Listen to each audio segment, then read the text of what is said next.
poin pertama. Dalam catatan saya di sini ada beberapa. Jadi penting sekali poin berikut. Matius 21 ayat 4. Ya, Matius 21 ayatnya yang ke-24 ini, Matius 21 ayat 4. Dari bacaan kita tadi, Matius 21 ayatnya yang keempat. Hal itu terjadi supaya genaplah firman Tuhan yang disampaikan oleh Nabi. Ya, orang-orang, ya, di sini catatan saya, orang-orang mau menggenapi firman-Nya, orang-orang yang sudah siap. Itu penting sekali. Orang-orang yang mau melakukan firman Allah, orang-orang yang siap, yaitu mendengar firman dan melakukannya, orang-orang itu akan mengalami terobosan. Orang-orang itu akan diberkati. Saya siapkan firman Tuhan di sini dari Yohanes pasal 15. Yohanes pasal 15, ayatnya yang ke-9 sampai ayat ke-17, tapi ini hanya singkat saja. Seperti Bapa telah mengasihi aku, demikian juga aku telah mengasihi kamu. Tinggallah di dalam kasihku itu. Jikalau kamu menuruti perintahku, kamu akan tinggal di dalam kasihku. Seperti aku menuruti perintah Bapakku dan tinggal di dalam kasih. Perintah atau firman, kita taat melakukan, ini maksudnya poinnya. Menggenapi firman. Melalui kita firman digenapi, tergenapi selama kita ada di dunia. Ini topiknya yang akan saya mau tekankan di sini.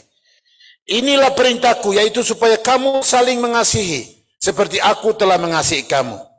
Dengar, tidak ada kasih yang lebih besar daripada kasih seorang yang memberikan nyawanya untuk sahabat-sahabatnya. Kamu adalah sahabatku jikalau kamu berbuat apa yang kuperintahkan kepadamu. Firman Allah dilakukan dengan sempurna. Nah, ini yang susah ini. Saya ikuti beberapa kali pertemuan-pertemuan besar ya, dengan presiden sampaikan sesuatu, bawahannya semua mereka catat satu persatu, semua kata-kata yang diucapkan itu tulis semua. Setelah itu langsung mereka kerjakan semua tuntas sampai kejar. Sambutan yang beliau sampaikan semua itu tertulis dan dilakukan setiap instansi terkait. Wow, itu maksud saya. Firman Tuhan yang kita baca, hamba Tuhan sampaikan firman Allah, kita dengar luar biasa.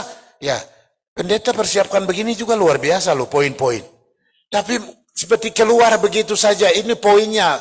Roh Kudus bisik dalam hati saya, poin itu perlu tekankan. Ya, penting sekali hamba-hamba Tuhan sampaikan firman Allah yang diterima dari Roh Kudus atau dari Tuhan. Melalui Alkitab ini, sampaikan setiap mimbar, tapi seperti lewat begitu saja. Itu persoalan. Yohanes ini jelas. Orang yang melakukan firman Allah, orang itu Tuhan Yesus katakan sahabat-sahabatku. Untuk mereka nyawaku aku serahkan. Kalau begitu firman Allah perintahkan, jangan berzina. Laki-laki yang suka berzina bertobat.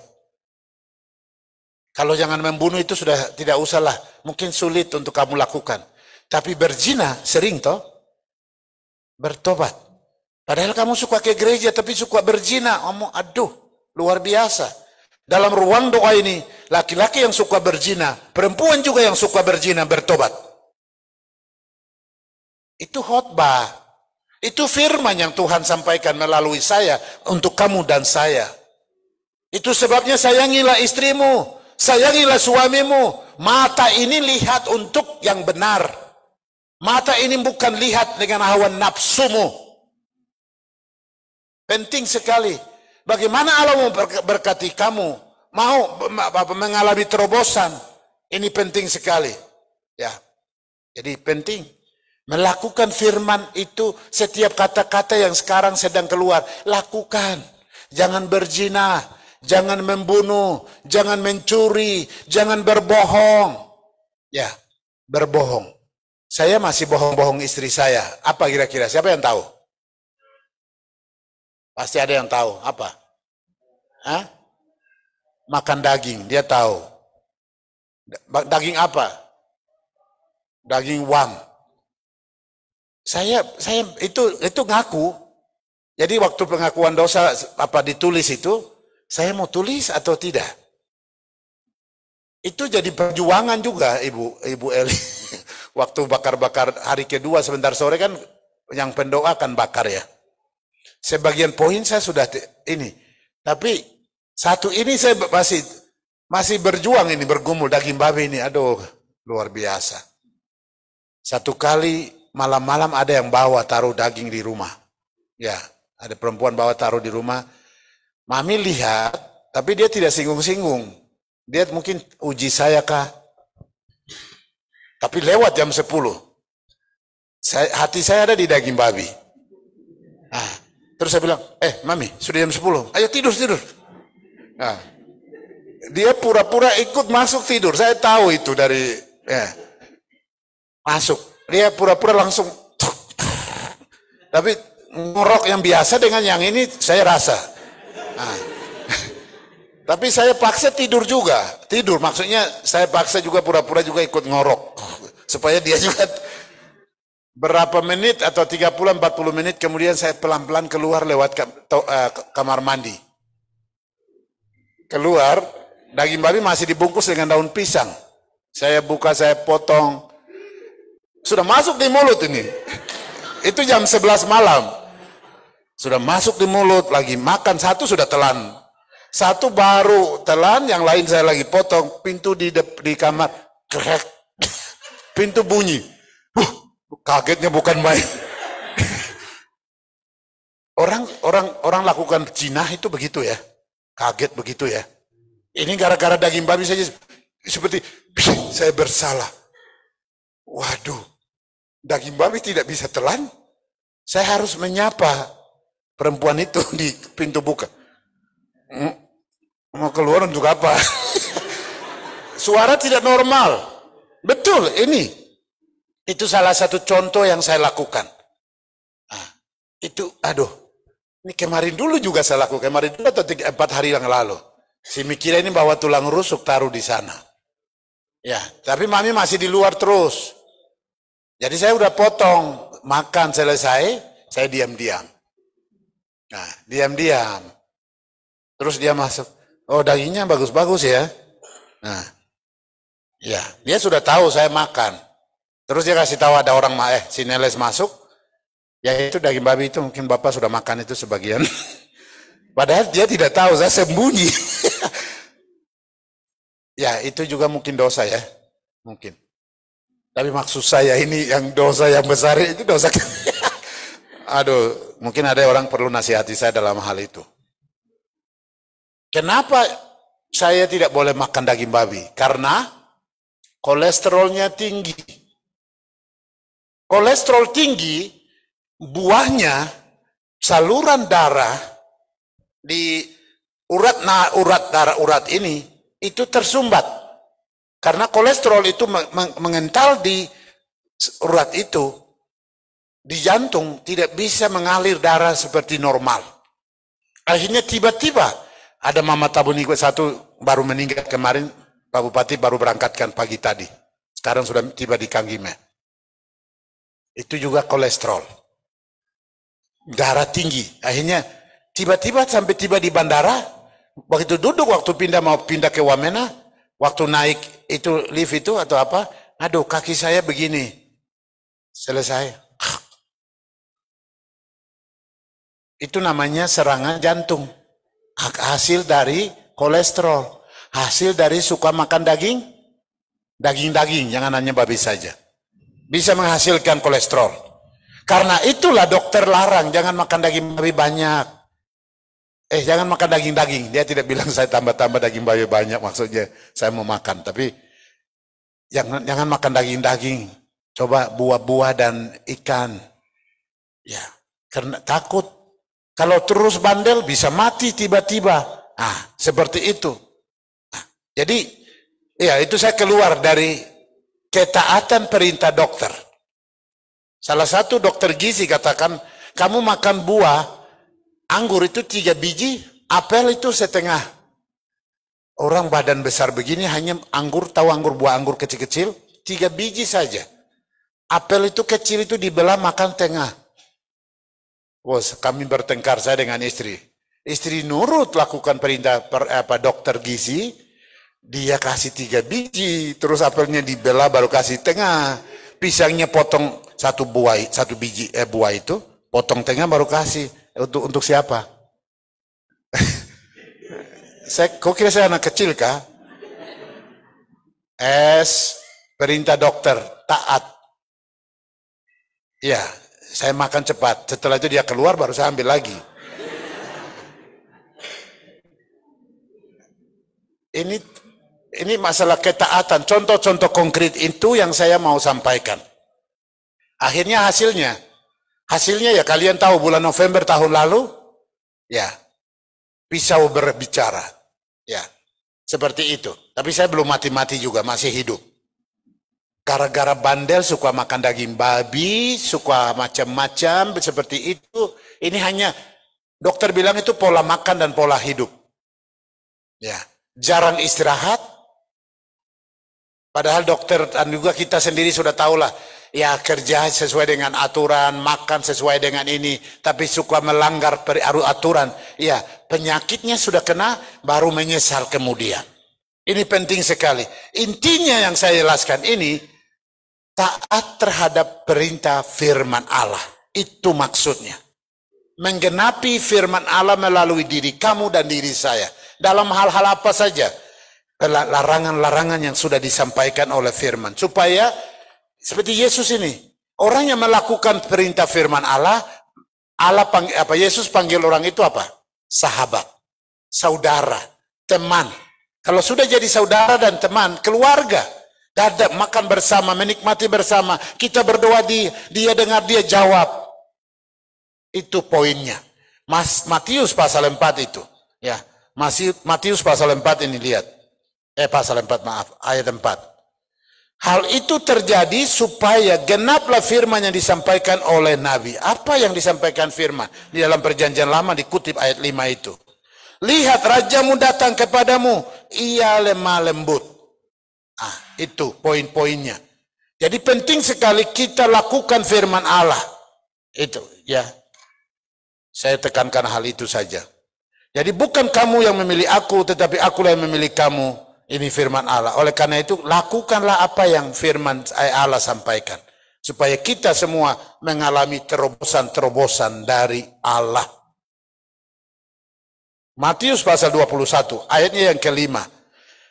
Pribadi yang sudah mengalami Kristus.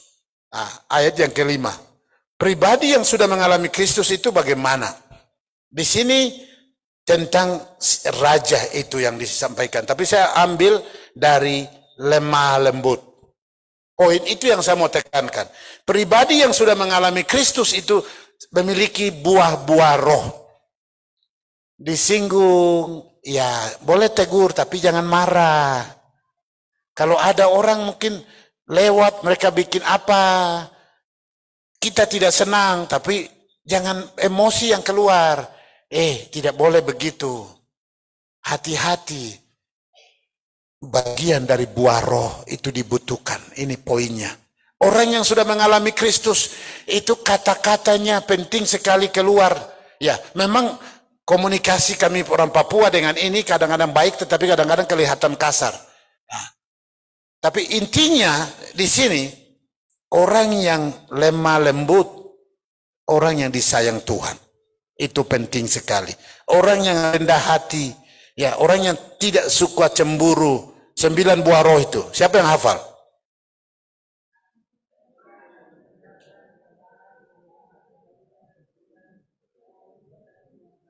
Iya, luar biasa. Itu buah-buah roh yang Tuhan sampaikan. Ya, jadi penting sekali kita menggenapi firman Allah melalui diri kita, menampilkan diri yang ada di dalam buah roh itu. Di sini orang yang mengalami Kristus, orang itu lemah lembut, tidak cemburu, tidak mudah marah. Wah, luar biasa. 9 buah roh itu penting sekali supaya kita jadi berkat bagi banyak orang.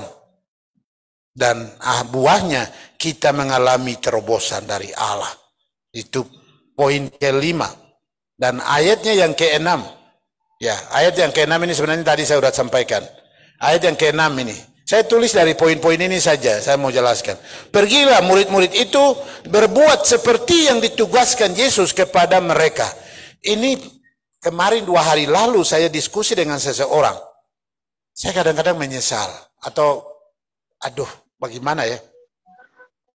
Sesuatu yang disampaikan itu banyak hal penting tetapi seperti anggap biasa. Saya diskusi dengan siapa? Itu. Hal-hal penting sudah disampaikan, tapi itu seperti anggap kata-kata biasa. Lihat ini, apa yang disampaikan oleh Yesus, mereka pergi dan melakukan. Ayat yang ke-6. Pergilah murid-murid itu berbuat seperti yang ditugaskan Yesus kepada mereka. Itu maksudnya. Ini intinya. Yesus sampaikan kepada orang-orang ini atau murid-murid ini, mereka suruh pergi, mereka pergi, lakukan sama seperti yang diperintahkan Tuhan. Itu maksudnya. Jadi firman Tuhan yang ada di sini, mari kamu dan saya lakukan, mulai belajar ikuti pelan-pelan. Kalau suami istri duduk bersama-sama diskusi dan lakukan sama-sama. Suami suka tersinggung, kasih tahu, kamu ini seperti perempuan saja. Kamu jangan tersinggung, tidak boleh. Atau sebaliknya istri, diskusi. Kelemahan-kelemahan berdua perlu diskusi. Ya, perlu diskusi. Tadi pagi saya waktu ke sini juga, yang paling sabar di dunia saya. Saya bilang tadi, waktu Maruk ke sini mau khotbah ini. Tidak tahu tadi karena apa.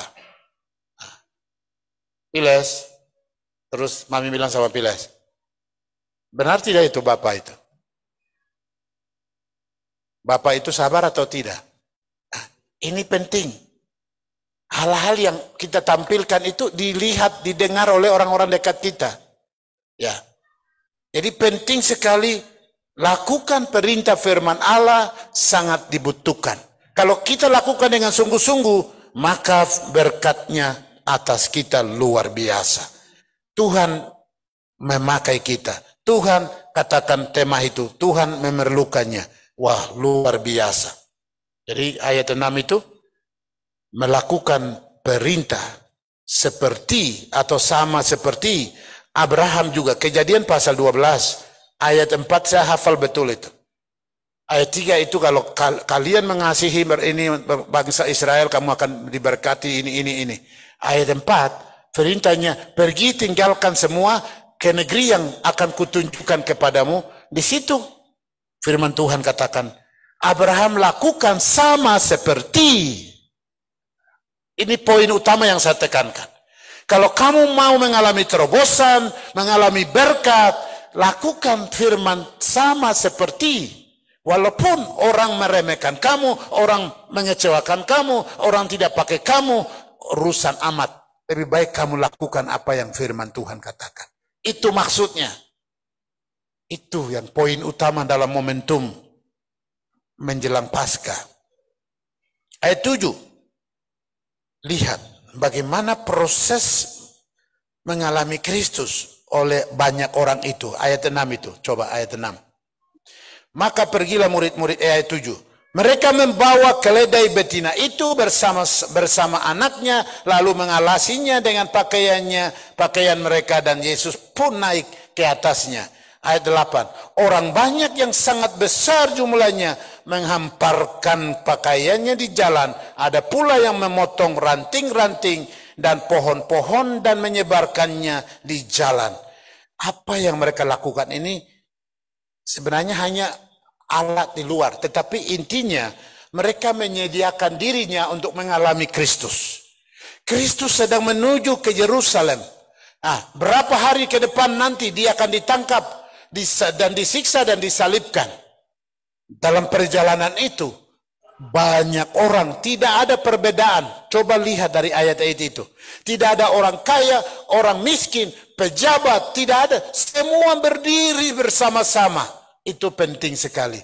Jangan merasa hebat ya, Pak Bupati, Pak Kepala Dinas, Pak siapa, Pak Pendeta, apa. Jangan merasa kamu hebat. Kamu dengan saya semua dengan masyarakat sama. Bersama-sama menyambut kedatangan Kristus. Hosana, wow, luar biasa. Itu dia, itu penting sekali. Itu tulisannya di sini. Tulisan yang saya ada 3 poin penting. 3 poin penting yang perlu kita dengar bersama-sama. Mereka mengalaskan bahwa binatang itu dekat beliau atau dekat Pak Tuhan Yesus. Untuk naik, Yesus sudah berdiri di atas tanah, ya. Yesus berdiri di atas tanah, tetapi untuk naik ke keledai atau lompat ke keledai, orang yang bawa itu alas apa yang mereka punya. Itu mereka memberi apa yang mereka punya. Bukan hanya itu, ayatnya yang ke-8 juga. Semua orang itu ada ambil daun di sekitar itu, daun palem itu, ya, daun palem ini. Ya, ini ada yang begini, ada yang alas, tapi ada juga yang buka baju, alaskan. Ya, terus yang injak siapa? Yesus atau siapa? Keledainya yang injak. Tapi mereka puas. Ini penting sekali. Mereka puas. Siapa di sekitar itu? Begitu banyak orang menyambut dia menuju ke Yerusalem, menerima rencana Allah yang digambarkan Yesaya 53. Wah, luar biasa. Dan orang banyak yang berjalan di depan Yesus, yang mengikutinya dari belakang berseru katanya, Hosana bagi anak Daud, diberkatilah dia yang datang dalam nama Tuhan, Hosana di tempat yang maha tinggi. Wow, luar biasa. Arti dari Hosana itu saya tulis di mana ini? Ya, saya juga buka. Saya memohon, tolong selamatkan saya. Artinya dari Hosana itu. Saya memohon, tolong selamatkan saya. Atau tolong selamatkan kami.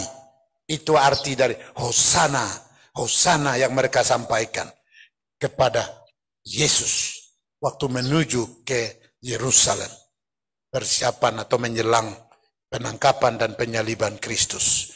Tapi inti penting ini, poin pertama saya bacakan dalam tulisan ini.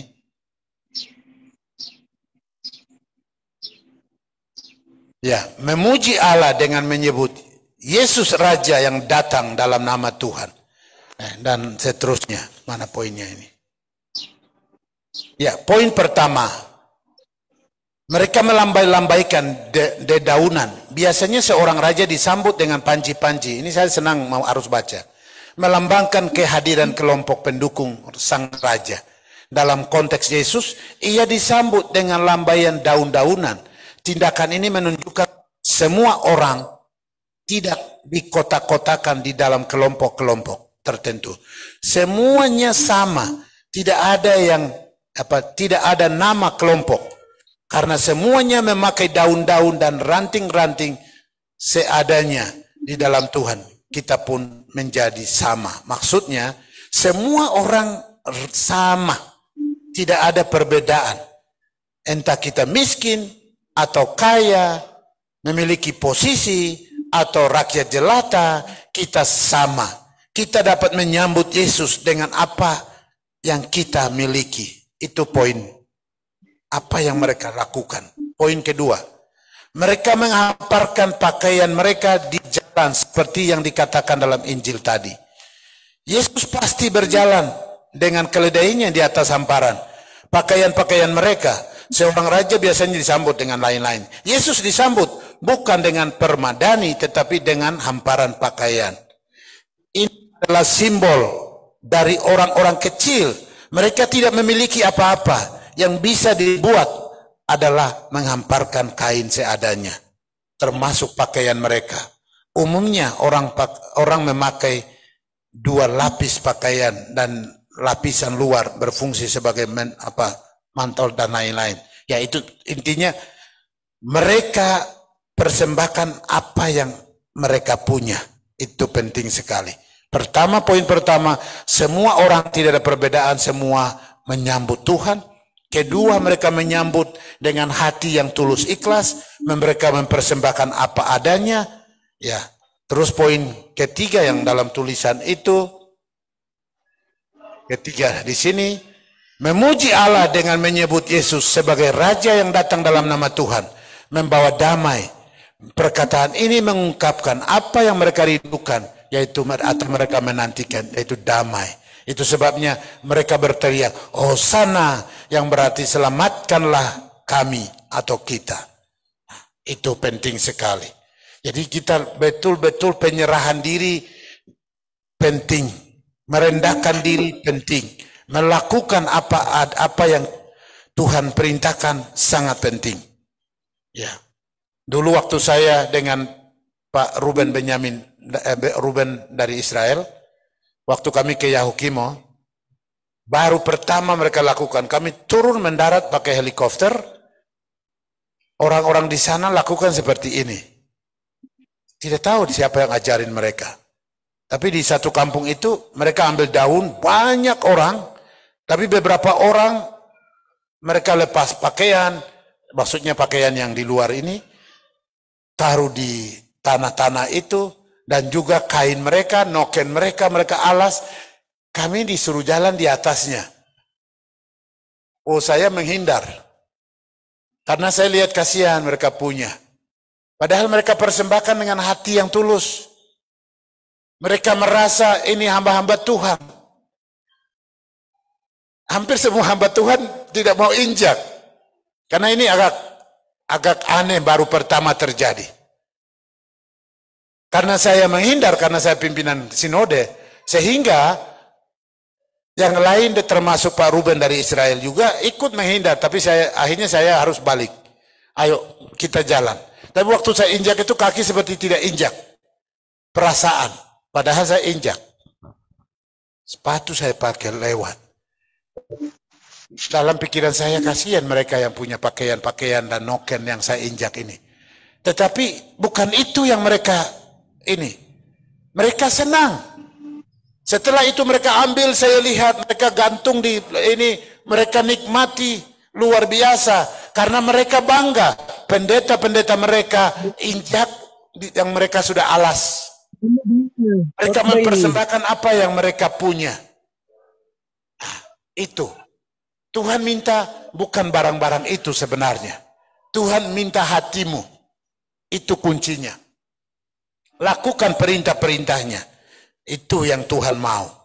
Poin terakhir di sini. Terakhir dalam tulisan saya. Ya. Gemparlah kota itu. Ayatnya yang ke-10. Orang katakan ayat terakhir itu. Siapakah orang ini? Jadi saya harapkan dan doa saya, kehadiran kita di mana-mana, orang melihat Yesus dalam diri kita. Bukan orang itu buang muka, ya, buang muka atau membuang ludah karena mereka sudah tahu kelakuan kita.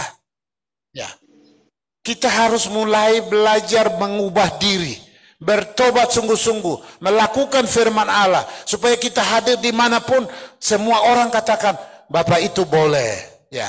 Bapak itu boleh. Kalau sekarang di kampung-kampung di seluruh Papua ini, dulu kalau pendeta datang itu luar biasa disambutnya. Tapi sekarang pendeta datang disambut oleh 1-2 orang saja, mungkin majelis dan lain-lain.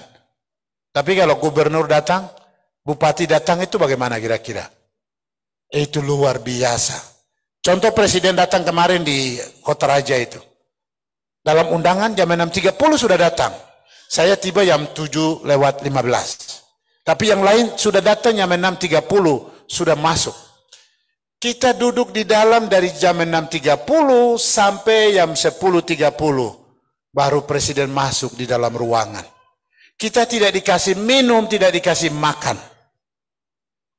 Untung saya bawa gula-gula Kopiko di saku celana waktu acara minggu sebelumnya.